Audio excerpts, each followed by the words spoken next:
안녕하세요. 예디아기입니다. 예디아기의 사연을 여러분들에게 읽어드릴 DJ 유진입니다. 구독과 좋아요는 채널 운영에 큰 힘이 됩니다. 꼭 부탁드리며 저는 여러분들의 댓글도 모두 읽고 있습니다. 댓글도 많은 참여 부탁드릴게요. 그럼 오늘의 사연 시작합니다.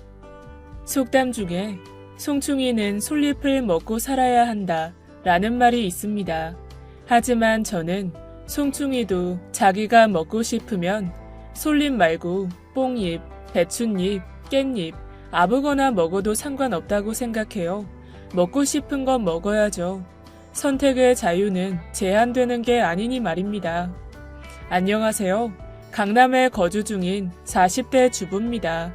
전 부잣집의 맏며느리고요. 앞에 말씀드린 것처럼 서민인 저는 아무거나 가리는 거 없이 다 잘 먹고 있답니다. 바로 얼마 전까지만 해도 맏며느리 규율로 인해 먹는 것도 제한받았었지만 말이에요. 전 천년의 사랑도 차게 식는다는 3대 독자의 시누이만 줄줄이 3명인 남편과 결혼하게 되었습니다.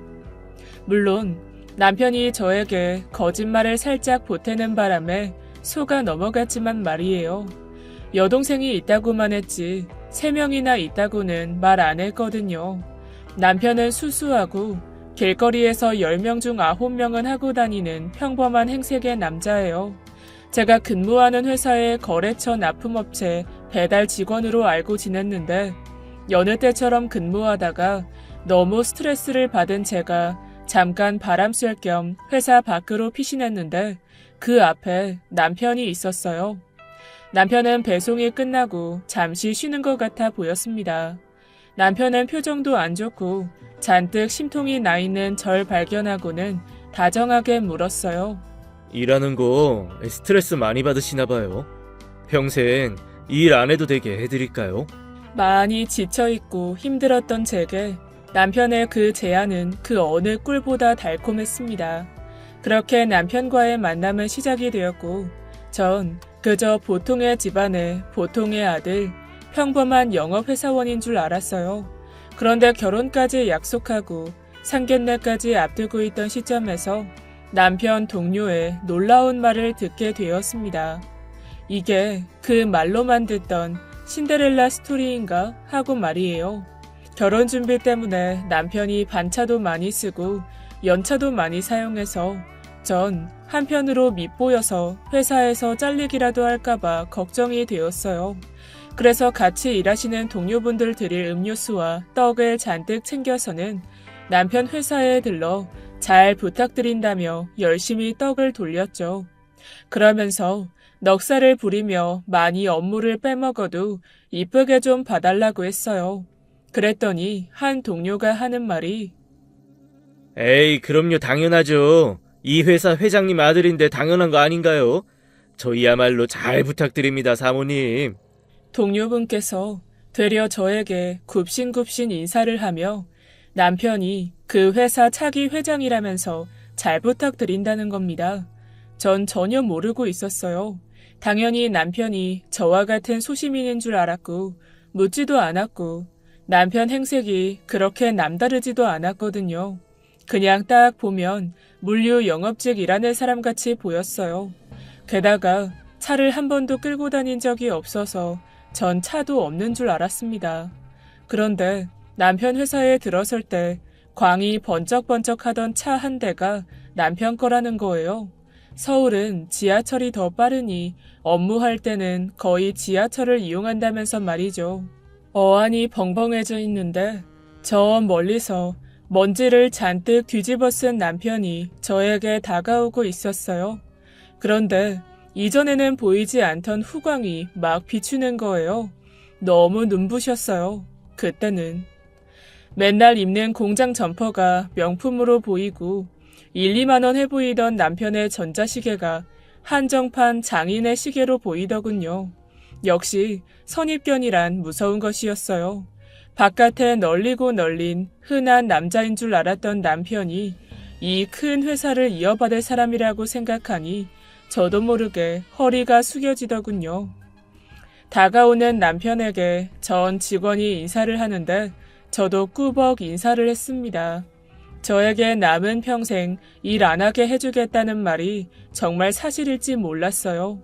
전 그저 저 꼬시려고 맘에도 없는 말 하는 건 줄 알았거든요.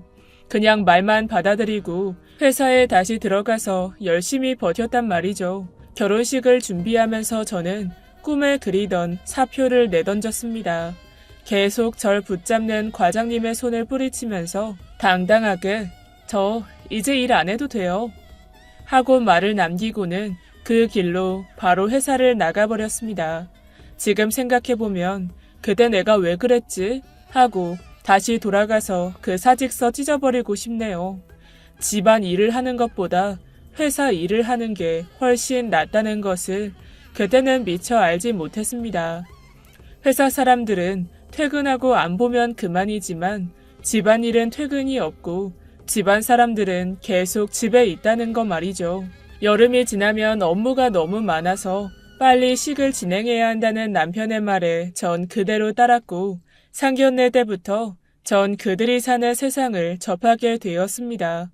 상견례 전날 남편은 아무 말 없는데 모르는 번호로 연락이 왔어요. 자기가 남편의 여동생 첫째 시누이라는 겁니다. 자기네 집안은 지켜야 하는 10계명이 있다면서 상견례 날에 저를 비롯해서 저희 친정 식구들 모두 검은색으로 통일을 하라는 거예요. 집안 규율이니 어쩔 수 없다면서 말입니다. 게다가 입는 옷에 브랜드 이름까지 거론하면서 꼭 그 명품 브랜드 착장을 해야 한다는 거죠. 제가 그쪽으로는 잘 모르지만 대략 이름만 들어도 한 번도 구매해보지도 못한 쳐다도 못 볼 명품들이었어요. 그리고 가격을 알아보니 정말 구매할 수도 없는 금액들이었습니다. 지시한 그 옷들이 아니면 상견례 때 수준이 안 맞아서 안 된다라나 뭐라나요? 그래서 다른 방책으로 명품 대여샵을 급하게 알아보고는 풀 착장으로 하루 대여를 하게 되었어요. 부모님께 사정을 말씀드리니 뭔가 앞으로의 저의 고행이 엿보인다며 결혼 후 시댁 생활이 순탄할지 걱정하시더군요. 겨우겨우 시댁에서 억지로 끼워놓은 틀에 맞춰서는 상견례를 진행했습니다. 역시나 어마무시하게 비싼 레스토랑으로 예약을 했더라고요. 원래 상견례면 깔끔하게 식사할 수 있는 한식으로 대부분 준비한다는데 남편 측에서 양식 코스 요리로 준비를 했습니다.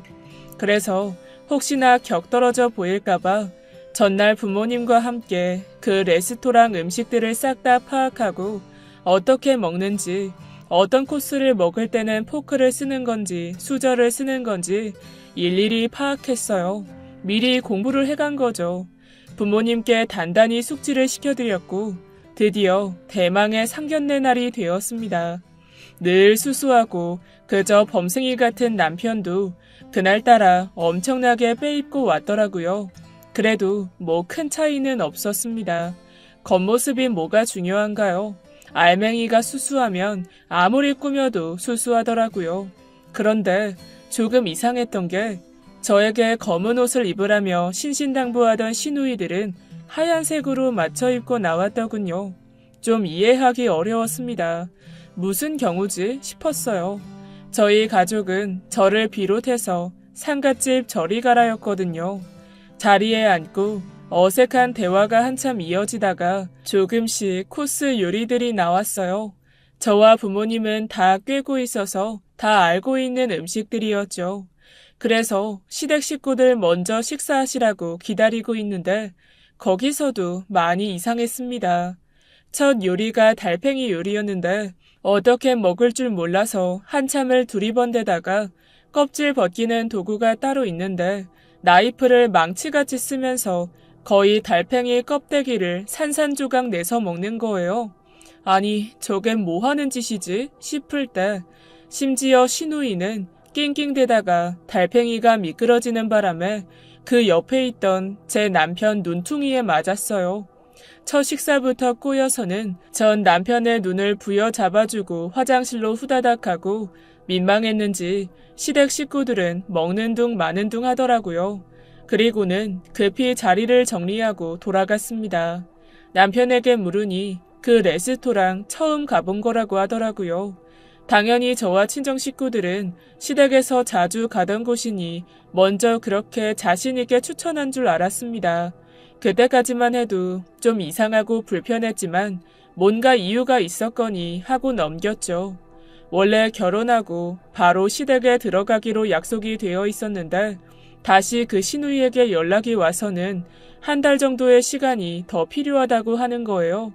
아무래도 새로 식구가 더 늘어나니 정비를 하시는가 보다 라고 생각하면서 내심 어떻게 절 반겨주실지 기대하고 있었어요. 그렇게 한 달이라고 했던 기간이 2달이 되고 3달이 되고 6개월이나 지체되었어요. 전 결혼을 했지만 하지 않은 사람처럼 그 6개월을 솔로 아닌 솔로로 지냈습니다. 뭘 얼마나 거창하게 준비하시나 했어요. 남편은 일 때문에 바쁘고 집에서 알아서 하겠거니 하고는 딱히 관심이 없었고요. 꼭 제가 재촉하는 느낌이 들까봐 오랜 시간이지만 따로 연락하거나 보채지 않았습니다.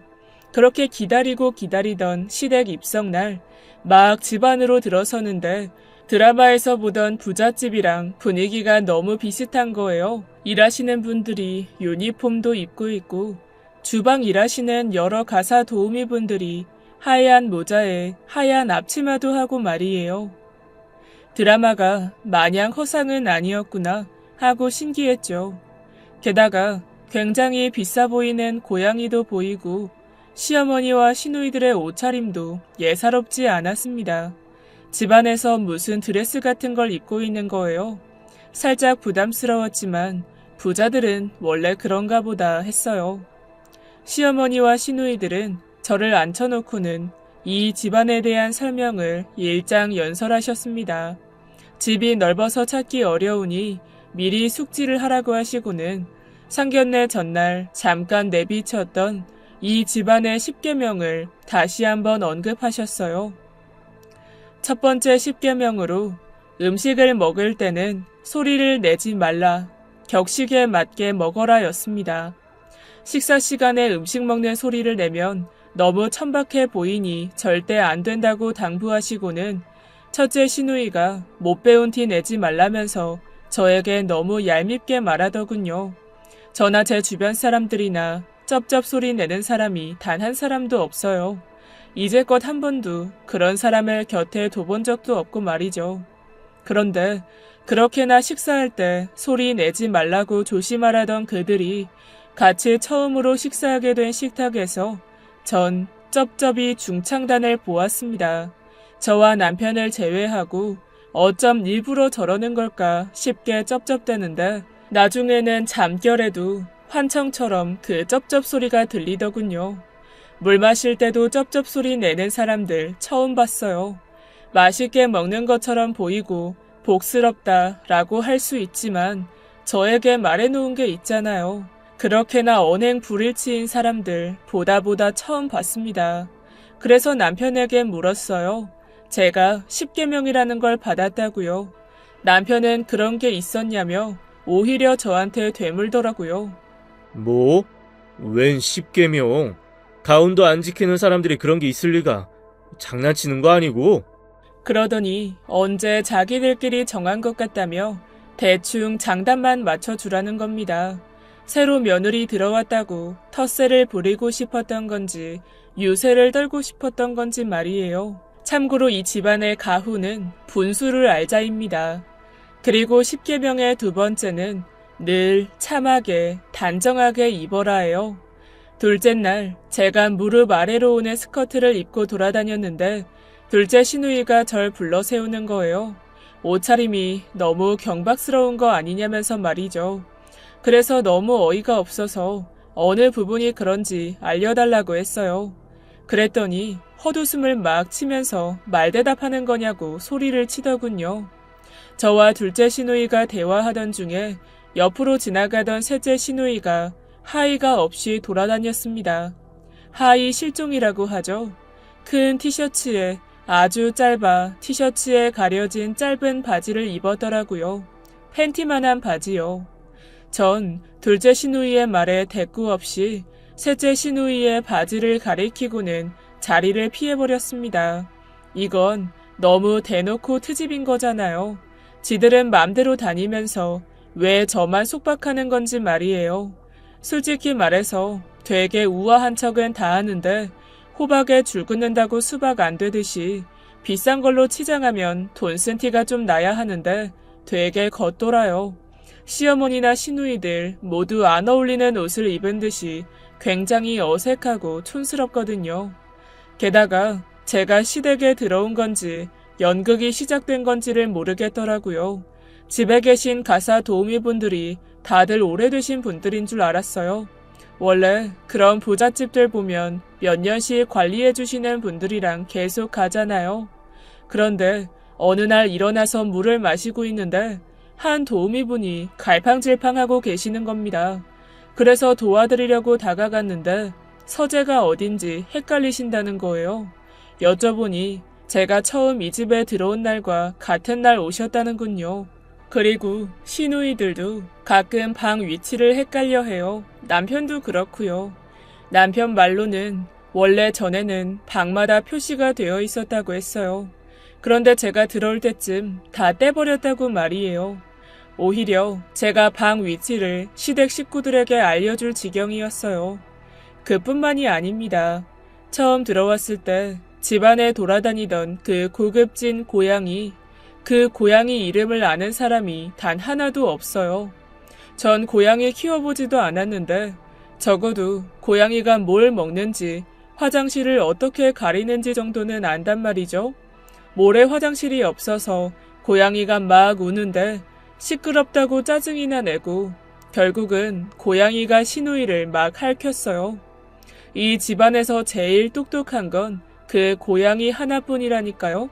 이상한 점이 한둘이 아니라서 그나마 좀 사는 집에 시집간 친구한테 연락을 했어요. 이런저런 제가 겪은 것들을 이야기하면서 말이에요. 그러니 처음에는 친구가 원래 잘 사는 사람들 수수하고 얼굴에 부자라고 안 쓰여 있어. 사업하느라 집안일에 관심 없는 경우들 많으니까 너무 신경 쓰지 마. 우리 시어머니는 엊그제 명품백 사놓으시곤 그것도 까먹으시더라.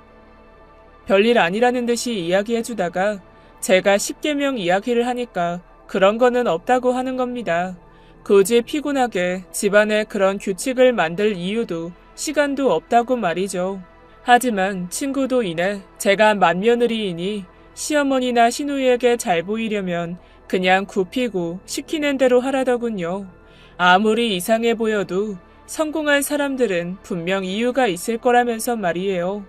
그리고 10계명 중 3번째는 지식을 높이고 책을 읽어라였습니다. 집안에 책이 정말 많았어요. 그래서 저도 틈날 때마다 책을 꺼내 들었죠. 그거 하나는 정말 좋았어요.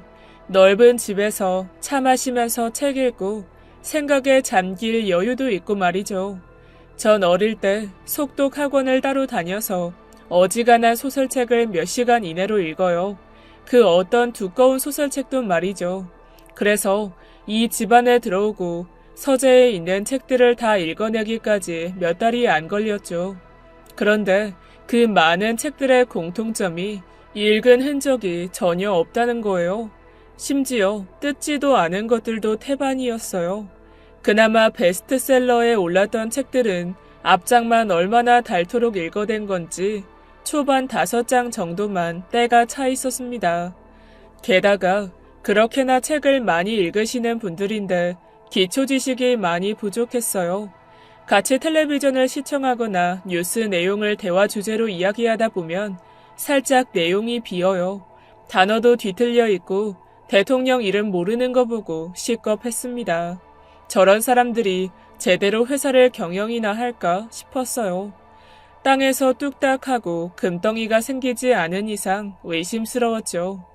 괜히 틀리거나 잘못 이야기할 때면 괜한 제 탓을 했어요. 아는 건데 세연이 수준에 맞춰서 이야기해주려다 보니까 좀 헷갈렸지 뭐야. 당연히 알지. 어느 수준에 맞춰줘야 대통령 이름을 틀릴 수 있는 건지요. 그냥 웃고 말았습니다. 4번째 10계명은 상대방을 존중하고 존경하는 태도를 가져라인데 이건 진작에 벗어나고 있죠. 매일 절 깔보고 무시하고 태생이 다르다는 둥, 급이 다르다는 둥, 딱 반대로 실천하고 있으니까요. 5번째는 제사는 목에 칼이 들어와도 무조건 참석하라입니다. 제가 제일 좋아하는 10계명 대목이에요. 이 집안 기독교라 제사 없어요. 안 해요. 주말마다 교회 가는데 그걸로 퉁쳐요. 이 대목부터 슬슬 어디서 복사해 온 게 티가 나죠.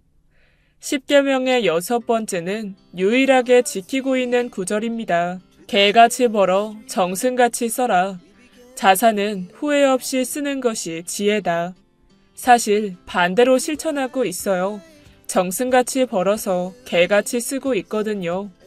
어디 누가 줘도 안 가질 것 같은 이쁜 쓰레기들을 그렇게 사요. 생각 없이요. 외국 사이트에서 비싸게 5억 반신욕기를 사서는 배송비만 몇백을 날리고선 안 씁니다. 코드 꼽자마자 온 집안 전기가 다 나갔어요.